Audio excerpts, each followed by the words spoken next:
नमस्कार, स्वागत है आपका सुबह 7 बजे की खबरों में। मैं हूं दीपक डोभाल। शुरुआत हेडलाइंस के साथ। मध्य प्रदेश में 7 जिलों में फैला किसान आंदोलन। राज्य ने केंद्रीय गृह मंत्रालय को दी रिपोर्ट। 56 गिरफ्तार, कई थाना क्षेत्रों में कर्फ्यू जारी।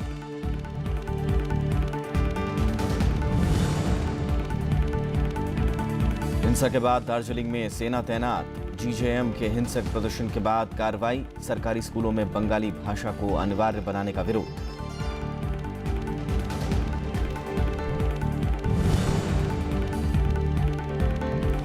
कजाकिस्तान के राष्ट्रपति नरसुल्तान से प्रधानमंत्री की मुलाकात। द्विपक्षीय संबंधों के विस्तार पर जोर।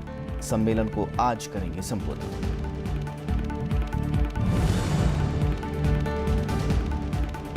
ईरान ने रिहा किए 25 भारतीय मछुआरे। विदेश मंत्री ने ट्विटर पर दी जानकारी। 3 महीने पहले बहरीनी नौकाओं के साथ हुए थे गिरफ्तार।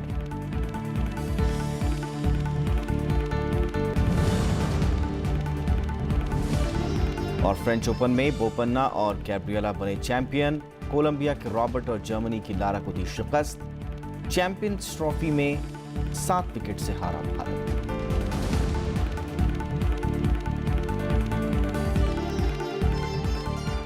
मंदसौर जाते वक्त हिरासत में लिए गए कांग्रेस उपाध्यक्ष राहुल गांधी को कल रिहा कर दिया गया। प्रशासन ने भी राहुल गांधी को मध्य प्रदेश राजस्थान सीमा पर मारे गए किसानों के परिवारों से मिलने की मंजूरी दे दी। राहुल गांधी ने केंद्र और राज्य की बीजेपी सरकार को किसानों की बदहाली के लिए जिम्मेदार बताया। उधर बीजेपी ने कांग्रेस पर किसानों पर राजनीति करने का आरोप लगाया है। मंदसौर में आंदोलन में मारे गए किसानों के परिजनों से मिलने कांग्रेस उपाध्यक्ष राहुल गांधी बुधवार को उदयपुर से सड़क मार्ग से रवाना हुए। उन्होंने बीच रास्ते में कार छोड़कर मोटरसाइकिल से दूसरे रास्ते से मंदसौर पहुंचने की कोशिश की, लेकिन नीमच के नया गांव में मध्य प्रदेश पुलिस ने उन्हें हिरासत में ले लिया। हिरासत में लिए जाने के बाद राहुल गांधी ने कहा कि राज्य सरकार मुझे किसानों से मिलने नहीं देना चाहती। उन्होंने किसानों की बदहाली के लिए बीजेपी सरकार को जिम्मेदार बताया। नरेंद्र मोदी हिंदुस्तान के सबसे अमीर लोगों का 1,50,000 करोड़ रुपया माफ किया है। किसानों का माफ नहीं कर सकते, किसानों को सही रेट नहीं दे सकते, किसानों को बोनस नहीं दे सकते, किसानों को मुआवजा नहीं दे सकते, किसान गोली दे सकते हैं, गोली। मध्य प्रदेश के पूर्व मुख्यमंत्री और कांग्रेस महासचिव दिग्विजय सिंह और जेडीयू नेता शरद यादव भी राहुल गांधी के साथ थे।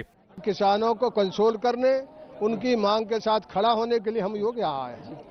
हमारा और कोई मकसद नहीं है, लेकिन हम लोग 3 लोग थे। हमने कोई किसी तरह का कानून नहीं तोड़ा, तब भी ये लोग हमको जाने नहीं दे रहे, हमको रोके हुए हैं। बीजेपी ने कांग्रेस और विपक्षी दलों पर किसानों के मुद्दे पर राजनीति करने का आरोप लगाया है। आज जो घटना हुआ, उस घटना को थोड़ा और भी प्रज्वलित करके एक पॉलिटिकल रूप देके आंदोलन को बढ़ाने के लिए कांग्रेस पार्टी प्रयास कर रही है। बहुत दुर्भाग्यपूर्ण है। मध्य प्रदेश सरकार का कहना है कि प्रशासन मंदसौर में शांति बहाली की कोशिश कर रहा है और सुरक्षा के हालात के चलते कांग्रेस नेताओं को रोका गया है। मध्य प्रदेश के मुख्यमंत्री शिवराज सिंह चौहान ने लोगों से शांति बनाए रखने की अपील की है। चर्चा करके समस्याओं का समाधान हो सकता है, लेकिन कुछ अराजक तत्व प्रदेश को हिंसा की आग में झोंकना चाहते हैं। उनसे हम सख्ती से निपटेंगे। उनके मंसूबे कामयाब ना होने दें। शांति बहाली में सहयोग करेंगे। मंदसौर में मंगलवार को किसानों के प्रदर्शन के दौरान पुलिस फायरिंग के मुद्दे पर अब सियासत भी तेज हो गई है। मंदसौर से रविंद्र सिंह चौहान, राज्यसभा टीवी। और रिहा होने के बाद कांग्रेस उपाध्यक्ष राहुल गांधी ने राजस्थान के डोरिया में मंदसौर पुलिस फायरिंग में मारे गए किसानों के परिवारों से मुलाकात की। उन्होंने पीड़ितों से अपनी संवेदना जताई। राहुल गांधी ने कहा कि इन लोगों की मांग है कि मारे गए किसानों को शहीद का दर्जा दिया जाए। कांग्रेस ये बात उठाएगी और इनकी पूरी मदद करेगी। कांग्रेस उपाध्यक्ष ने संसद में भी ये मुद्दा उठाने की बात कही।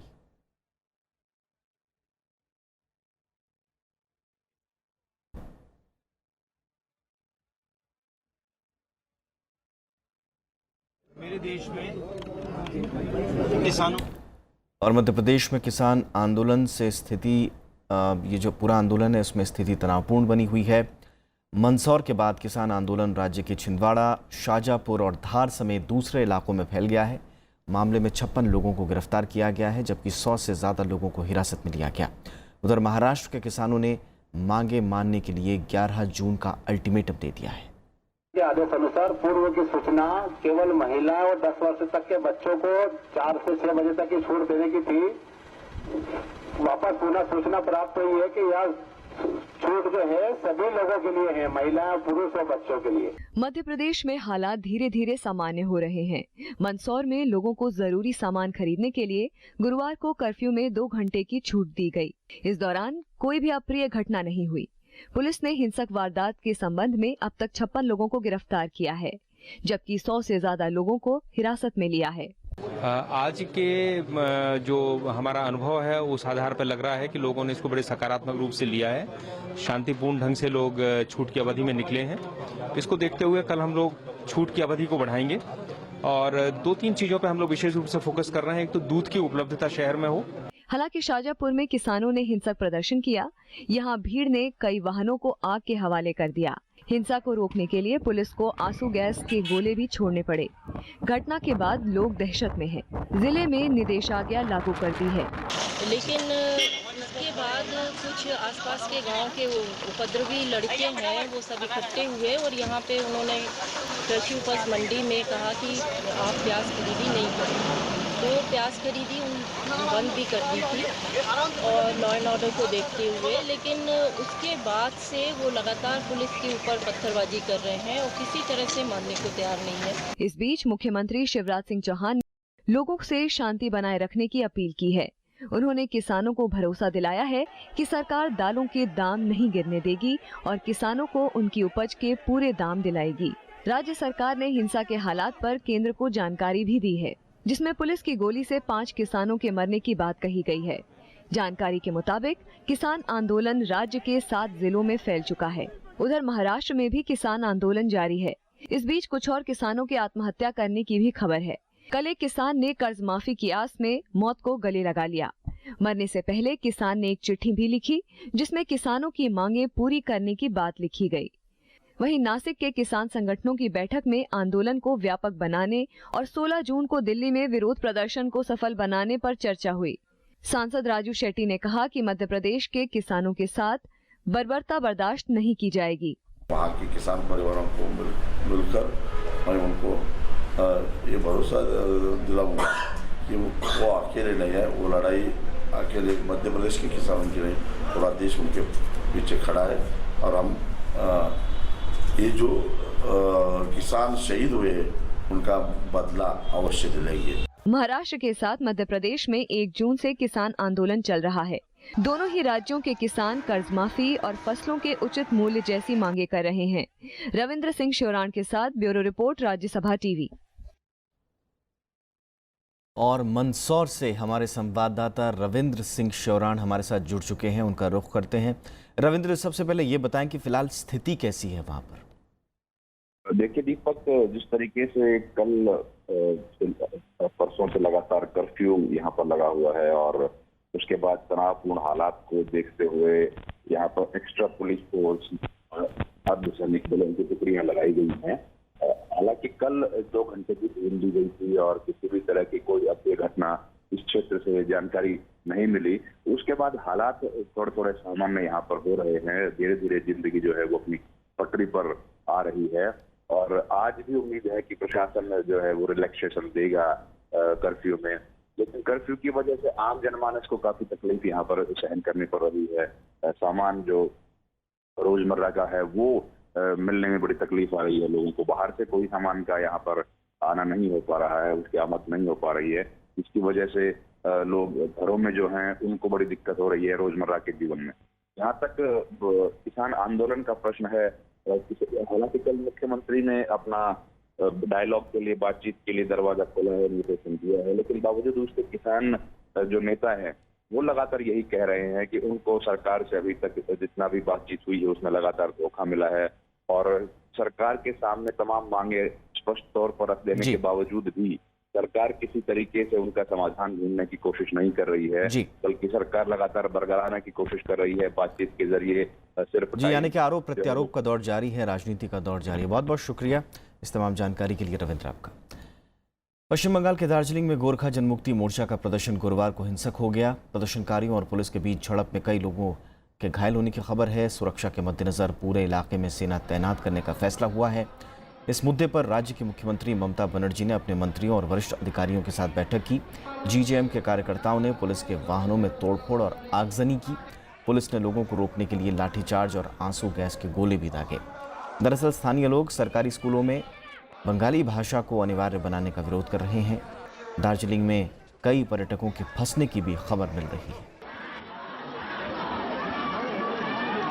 प्रधानमंत्री नरेंद्र मोदी कजाकिस्तान में जारी शंघाई सहयोग संगठन के सम्मेलन में शिरकत कर रहे हैं।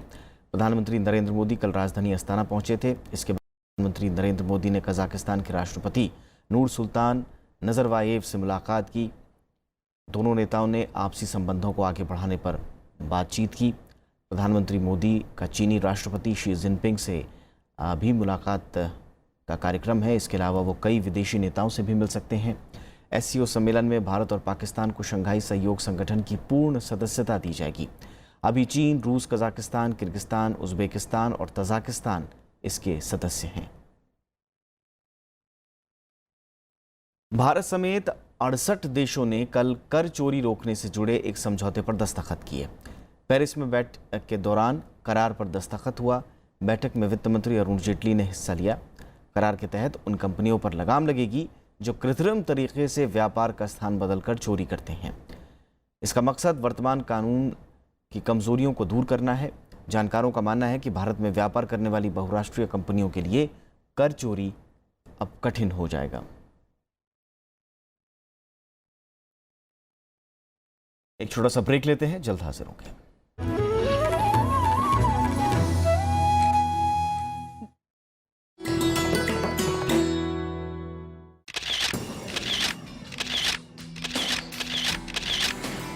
राष्ट्रपति भवन का ताम्र गुंबद आलीशान और बेजोड़। सांची के बौद्ध स्तूप से प्रभावित इस गुंबद की ऊंचाई बाकी इमारत से करीब 2 गुनी। 6 अप्रैल 1929 को बनकर हुआ तैयार। ये शानदार गुंबद राष्ट्रपति भवन की स्थापत्य कला और खूबसूरती को लगाता है 4 चांद।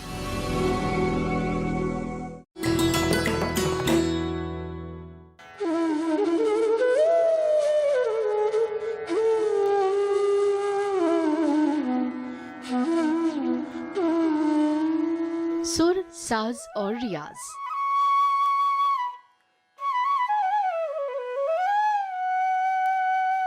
बांसुरी में बसती है जिनकी रूह।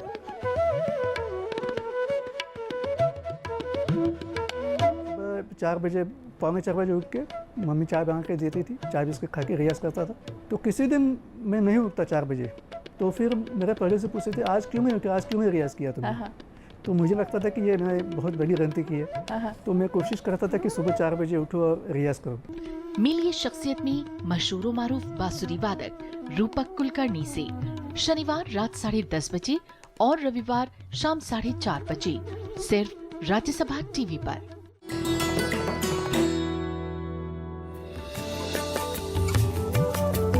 गोमतेश्वर कर्नाटक में श्रवणबेलगोला की पहाड़ी पर स्थित भगवान बाहुबली को समर्पित 57 फीट ऊंची ये मूर्त है। कर्नाटक शिल्प कला का शाहकार। भारत के 7 अजूबों में होता है इसका शुमार। इतनी बुलंद कि 30 किलोमीटर दूर से भी आप कर सकते हैं इसका दीदार।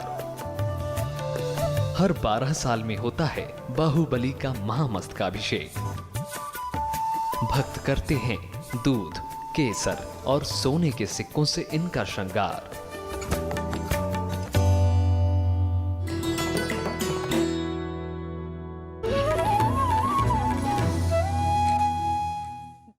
मांस के लिए जानवरों की खरीद फरोख्त पर पाबंदी के खिलाफ गुरुवार को केरल विधानसभा से प्रस्ताव पारित किया गया। इसमें केंद्र से अधिसूचना रद्द करने की मांग की गई। इससे पहले सदन में एलडीएफ और यूडीएफ इसे केंद्र का तानाशाही कदम और राज्यों के अधिकार में दखल इन लोगों ने करार दिया। बूचड़ खाने के लिए मवेशियों की खरीद फरोख्त को लेकर केंद्र सरकार के नोटिफिकेशन के खिलाफ केरल विधानसभा का विशेष सत्र बुलाया गया। कार्यवाही में सत्ता पक्ष एलडीएफ और विपक्ष यूडीएफ दोनों ने केंद्र के इस कदम का विरोध किया और इसे तानाशाही रवैया बताया। मुख्यमंत्री पी विजयन ने कहा कि केंद्र का ये आदेश संघीय ढांचे के खिलाफ है और ये लोगों के खाने पीने की आदत पर दखल देने की कोशिश है। मुख्यमंत्री ने चर्चा के दौरान पाबंदी का कृषि, डेयरी, चमड़ा और मीट निर्यात उद्योग पर इसके नकारात्मक असर के बारे में बात की।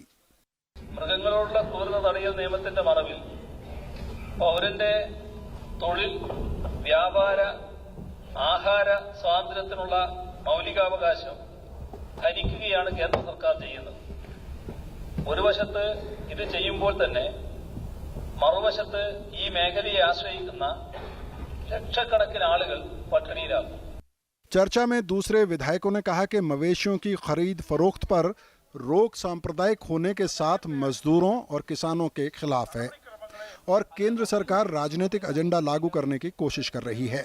चर्चा के बाद सदन ने केंद्र से इस अधिसूचना को रद्द करने का प्रस्ताव पारित किया। Bureau report, Rajya Sabha TV. Kashmir में सेना ने कल घुसपैठ की एक बड़ी कोशिश को नाकाम कर दिया। सुरक्षा बलों ने 3 आतंकवादियों को मार गिराया। ये मुठभेड़ कुपवाड़ा जिले के नौगाम सेक्टर में हुई। इसमें सेना का एक जवान भी शहीद हुआ है। पिछले 48 घंटों में सेना ने गुरेज, माछिल, नौगाम और उरी में घुसपैठ की कोशिशों को नाकाम किया है। इस दौरान कुल 7 आतंकी मारे गए हैं। कल माछिल सेक्टर में 3 आतंकी मारे गए थे। सेना के मुताबिक इन आतंकियों को पाकिस्तानी सेना का समर्थन हासिल था। उत्तर प्रदेश पुलिस ने भीम आर्मी के संस्थापक चंद्रशेखर आज़ाद को गिरफ्तार कर लिया है। ये गिरफ्तारी हिमाचल के डलहौजी से हुई। उत्तर प्रदेश पुलिस की ओर से ये कार्रवाई की गई है। चंद्रशेखर पर सहारनपुर में हिंसा भड़काने का आरोप है। पुलिस को कई दिनों से उनकी तलाश थी। भीम सेना के 2 सदस्यों को पहले ही गिरफ्तार किया जा चुका है। सहारनपुर में बीते महीने कई बार हिंसा हुई थी। इसमें 2 लोगों की मौत हुई थी, जबकि कई लोग घायल हुए थे। कई घर भी जला दिए गए। इस बीच सहारनपुर में 2 दिनों के लिए इंटरनेट सेवा बंद कर दी गई है। दिल्ली समेत उत्तर भारत में बारिश से मौसम सुहाना हो गया है। हालांकि दिल्ली में मानसून आने में अभी 20 दिन और लगेंगे। दक्षिण भारत में मानसून पहुंचने से लोगों ने राहत की सांस ली है। दिल्ली में गुरुवार सुबह की शुरुआत रिमझिम बारिश से हुई। गर्मी की मार झेल रहे राजधानी वासियों ने इसका जमकर लुत्फ उठाया। सुबह से ही मौसम बहुत अच्छा हो रहा था। हम घूमने आए, यहाँ पे कनॉट प्लेस आए थे, फिर वैसे मौसम चेंज हुआ, वैसे हम इंडिया गेट में आगे एंजॉय करने। बस हम दिल्ली घूमने के लिए आए और आज मौसम ने हमारा बहुत अच्छा साथ दिया है और सुबह से मतलब बहुत सुहाना मौसम हो रहा है और इससे हम अच्छे से घूम रहे हैं यहाँ पे। हैदराबाद में भी भारी बारिश से जनजीवन अस्त व्यस्त हो गया। कई इलाकों में पानी भर गया और लोगों को दिक्कतों का सामना करना पड़ा। मौसम विभाग का कहना है कि तापमान में गिरावट स्थायी नहीं है। जल्द ही गर्मी फिर परेशान करेगी। दिल्ली तक मानसून पहुंचने में भी 20 दिन और लगेंगे। मानसून आने तक तो ये गर्मी का एपोक्स आते जाते रहेंगे। यही नहीं, पूरा उत्तर भारत में रहेंगे, बिहार और यूपी में मानसून आने तक। सो नॉर्मली 30 दिन लगता है केरल में दक्षिण पश्चिमी मानसून प्रवेश करने के बाद। अभी 10 दिन हुई है प्रवेश होकर और 20 दिन के अंतराल में दिल्ली तक पहुँच पूरी आसार है। जून के आखिरी हफ्ते में मानसून दिल्ली तक पहुंचने के बाद लोगों को गर्मी से राहत मिलने की उम्मीद है। मौसम विभाग ने इस बार सामान्य बारिश की उम्मीद जताई है। गर्मी के थपेड़ों से दिल्ली वालों को फिलहाल राहत मिली है, जिससे यहाँ के पर्यटन स्थल भी गुलजार हैं। हालांकि मौसम विभाग के मुताबिक लोगों को एहतियात बरतने की ज़रूरत है, क्योंकि गर्मी एक बार फिर बढ़ेगी। कैमरामैन शिव कुमार के साथ नवविक्रम सिंह, राज्यसभा टीवी, दिल्ली। ईरान ने 25 भारतीय मछुआरों को रिहा कर दिया है। इन मछुआरों को उनकी बहरीनी नौका के साथ हिरासत में लिया गया था। विदेश मंत्री सुषमा स्वराज ने ट्वीट कर इसकी जानकारी दी। इन मछुआरों को मार्च 2017 से 5 बहरीनी नौका के साथ हिरासत में लिया गया था।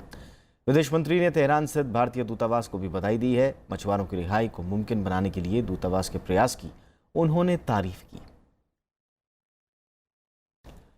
ब्रिटेन में गुरुवार को हुए चुनाव की आज मतगणना होगी। ब्रिटेन में समय से पहले होने वाले चुनाव पर पूरी दुनिया की निगाहें टिकी हुई हैं। मतदान के तुरंत बाद आए एग्जिट पोल में फिलहाल पार्टी को बहुमत का आसार नहीं दिख रहा है। थेरेसा मे की कंजर्वेटिव पार्टी सबसे बड़ी पार्टी के रूप में उभरी है, लेकिन उसे स्पष्ट बहुमत मिलने की संभावना नहीं है। प्रधानमंत्री थेरेसा मे की कंजर्वेटिव पार्टी ब्रिटेन की 650 सदस्यीय संसद में 314 सीटों पर जीत हासिल कर सकती है, लेकिन ये आंकड़ा बहुमत से 17 सीटें कम होगा। स्पष्ट बहुमत के लिए किसी भी पार्टी को 326 सीटों की जरूरत है। लेबर पार्टी को 266 सीटें मिल सकती हैं और इस स्थिति में वो 2015 के चुनाव के मुकाबले 34 सीटों की बढ़त की स्थिति में नजर आ रही है। FBI निदेशक पद से हटाए गए जेम्स कोमी के बयान से अमेरिका में राजनीतिक हलचल पैदा हो गई है। सीनेट में दिए गए बयान में कोमी ने कई चौंकाने वाले खुलासे किए हैं। ये तस्वीरें हैं सीनेट के सामने पेश किए गए जेम्स कोमी के लिखित बयान की। 7 पेज के बयान में उन्होंने कहा कि राष्ट्रपति डोनाल्ड ट्रंप ने पूर्व सुरक्षा सलाहकार माइकल फ्लिन के खिलाफ जांच बंद करने के लिए कहा था। कोमी ने आरोप लगाया कि इस मामले में ट्रंप ने उनसे वफादारी की मांग की थी। इसके बाद विपक्षी डेमोक्रेटिक पार्टी ने तल्ख रवैया अपना लिया और वो डोनाल्ड ट्रंप के खिलाफ महाभियोग लाने की तैयारी में है। This is a difficult time for our country. We need governance that is competent and that respects the rule of law. The standard for high crimes and misdemeanors has been met, and I think that will be further confirmed when we hear Comey testify in person tomorrow. Congress की सुनवाई के लिए इसे कोमी का शुरुआती बयान माना जा रहा था, लेकिन खुफिया मामलों पर सीनेट सेलेक्ट कमेटी ने इसे बैठक से एक दिन पहले ही जारी कर दिया। शुक्रवार को सेलेक्ट कमेटी के सामने जेम्स कोमी अपनी बात रखेंगे। जानकार इस सुनवाई को अमेरिकी राजनीति के लिए बेहद अहम मान रहे हैं। When it comes to Comey's statement, much of what he has put in the statement had already been leaked to the press, that we already knew about, that there are plenty of uncomfortable moments between the FBI director and President Trump. Report जारी होने के चंद घंटे बाद ही Donald Trump Ohio से white house पहुंच गए। असल में अमेरिकी राष्ट्रपति चुनाव में रूस की भूमिका के संदर्भ में जेम्स कोमी मामलों की जांच कर रहे थे। कोमी उस वक्त FBI के प्रमुख थे और तहकीकात के दौरान उन्होंने पूर्व राष्ट्रीय सुरक्षा सलाहकार माइकल फ्लिन को तलब किया था। डेमोक्रेटिक पार्टी का कहना है कि ट्रंप ने जांच रोकने की बात कर न्याय में बाधा पहुंचाई है।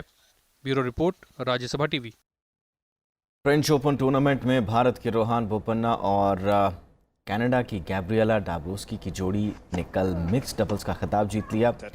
फाइनल मुकाबले में इस जोड़ी ने रॉबर्ट फारा और लीना फील्ड की जोड़ी को 2-6, 6-2, 12-10 से शिकस्त दी। बोपन्ना और गैब्रिएला की जोड़ी ने पहले सेट हारने के बाद शानदार वापसी की।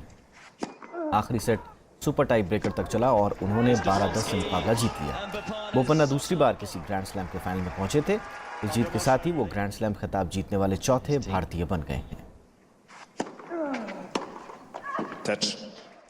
चैंपियंस ट्रॉफी के ग्रुप बी मुकाबले में श्रीलंका ने कल भारत को 7 विकेट से हरा दिया। बल्लेबाजों के धमाकेदार प्रदर्शन के चलते श्रीलंका ने भारत पर जीत दर्ज की। पहले बल्लेबाजी करते हुए भारत ने निर्धारित 50 ओवरों में 6 विकेट खोकर 321 रन बनाए। इस दौरान शिखर धवन, रोहित शर्मा और महेंद्र सिंह धोनी ने दमदार बल्लेबाजी की। हालांकि विराट कोहली 0 पर आउट हो गए। 322 रन की चुनौती का पीछा करते हुए श्रीलंका की टीम ने सिर्फ 3 विकेट खोकर और 8 गेंद शेष रहते ही लक्ष्य को हासिल कर लिया। श्रीलंका की टीम ने 48.4 ओवर में 322 रन बना लिए। भारत को अब सेमीफाइनल में जगह बनाने के लिए रविवार को होने वाले मुकाबले में दक्षिण अफ्रीका को हराना होगा। आज़ादी के दीवाने बिरसा मुंडा की आज पुण्यतिथि है। बिरसा मुंडा 19वीं सदी के प्रमुख आदिवासी नेता थे। उनका जन्म 1875 में रांची जिले के उरीहातू गांव में हुआ। उनके नेतृत्व में मुंडा आदिवासियों ने 19वीं सदी के आखिरी सालों में उलगुलान आंदोलन को अंजाम दिया। 1 अक्टूबर 1894 को नौजवान नेता के तौर पर बिरसा मुंडा ने सभी मुंडाओं को इकट्ठा कर लगान माफ़ी के लिए अंग्रेज़ों के खिलाफ मोर्चा खोल दिया। इस आंदोलन में मुंडा जनजातियों ने अंग्रेज़ी हुकूमत और ज़मींदारी के खिलाफ सबसे महत्वपूर्ण विद्रोह किए। सन 1897 से सन 1900 के बीच मुंडाओं और अंग्रेज़ सिपाहियों के बीच कई बार युद्ध हुआ। पूरे आंदोलन के दौरान हज़ारों की संख्या में मुंडा आदिवासी शहीद हुए। बिरसा मुंडा ने अपने जीवन में महापुरुष का दर्जा हासिल किया। सन 1900 में आज ही के दिन उन्होंने रांची जेल में ही आखिरी सांस ली।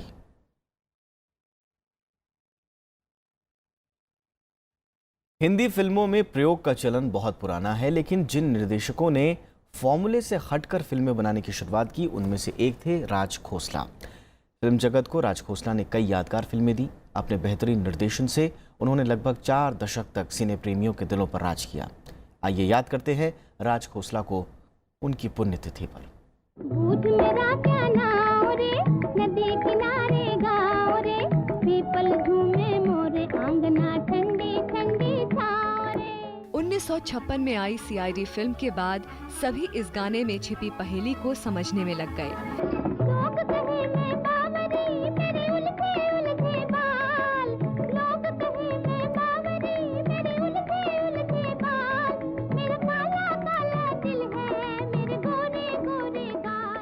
'और इस पहेली का नाम था राज खोसला। इससे पहले उन्होंने फिल्म बनाई मिलाप, जो बॉक्स ऑफिस पर असफल रही। सीआईडी की सफलता के बाद 1958 में एक और सस्पेंस थ्रिलर काला पानी बनाई और वो भी हिट हुई। आँखों में सारी रात जाएगी, तुमको भी कैसे नींद आएगी, ओ खोया खोया चाँद। लेकिन राज खोसला सिर्फ एक धारा में बहने वाले नहीं थे। उन्होंने अजीबोगरीब परिस्थितियों में पनपती एक तरफा प्रेम कहानी पर फिल्म बनाई बम्बई का बाबू। मस्ताना हुआ दिल जाने कहाँ, होके बाहर आया जाने का, होके बाहर आई। उन्होंने सस्पेंस, रोमांटिक, पारिवारिक और बाद में एक्शन फिल्में भी बनाई। लेकिन एक चीज जो हर फिल्म में कॉमन थी वो था बेहतरीन संगीत। कहीं बिल्डिंग, कहीं ड्राम में, कहीं मोटर, कहीं मिलता है यहाँ सब कुछ, एक मिलता नहीं दिल। मैं तुलसी तेरे आंगन की को फिल्म फेयर अवार्ड भी मिला। तेरे आंगन की। लेकिन उनकी बाद की फिल्में नहीं चली और वो गुमनामी के अंधेरे में डूबते चले गए और 1991 में राज खोसला ने दुनिया से विदा ले ली। Bureau report, Rajya Sabha TV.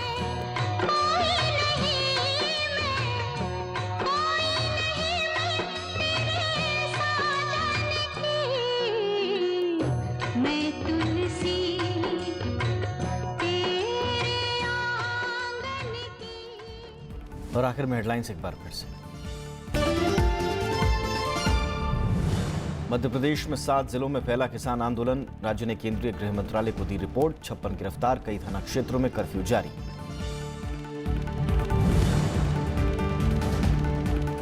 हिंसा के बाद दार्जिलिंग में सेना तैनात। जीजेएम के हिंसक प्रदर्शन के बाद कार्रवाई। सरकारी स्कूलों में बंगाली भाषा को अनिवार्य बनाने का विरोध।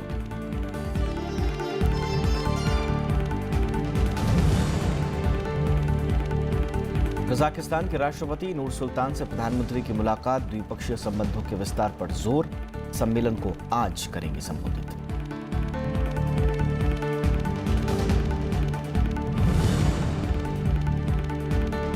ईरान ने रिहा किए 25 भारतीय मछुआरे। विदेश मंत्री ने ट्विटर पर दी जानकारी। 3 महीने पहले बहरीनी नौकाओं के साथ हुए थे गिरफ्तार।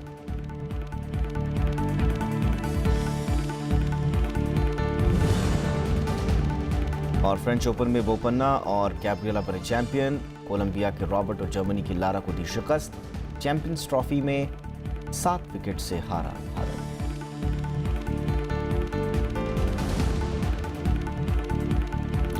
और फिलहाल खबरों में इतना ही, लेकिन आगे आप देखिए देश देशांतर। नमस्कार।